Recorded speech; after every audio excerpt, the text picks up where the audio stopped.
مولانا روم سے 5 سوال پوچھے گئے، مولانا روم کے جواب غور طلب ہیں۔ سوال نمبر 1، خوف کس شے کا نام ہے؟ جواب، غیر متوقع صورتحال کو قبول نہ کرنے کا نام خوف ہے۔ اگر ہم غیر متوقع کو قبول کر لیں تو وہ ایک مہم جوئی میں تبدیل ہو جاتا ہے۔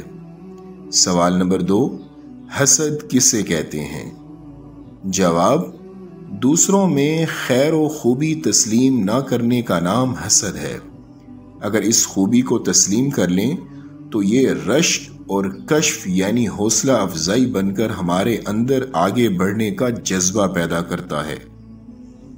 غصہ کس بلا کا نام ہے؟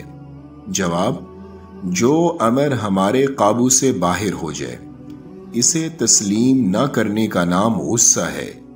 اگر کوئی تسلیم کر لے کہ یہ امر اس کے قابو سے باہر ہے تو غصے کی جگہ عفو، درگزر اور تحمل لے لیتے ہیں۔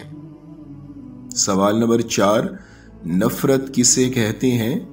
جواب، کسی شخص کو جیسا وہ ہے ویسے تسلیم نہ کرنے کا نام نفرت ہے۔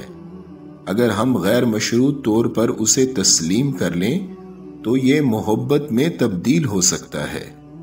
سوال نمبر 5، زہر کسے کہتے ہیں؟ جواب، ہر وہ چیز جو ہماری ضرورت سے زیادہ ہو زہر بن جاتی ہے، خواہ وہ قوت ہو یا اقتدار ہو، انانیت ہو، دولت ہو، بھوک ہو، لالچ ہو، سستی یا کاہلی ہو، ہمت و عزم ہو، نفرت ہو یا کچھ بھی ہو، وہ زہر کہلاتی ہے۔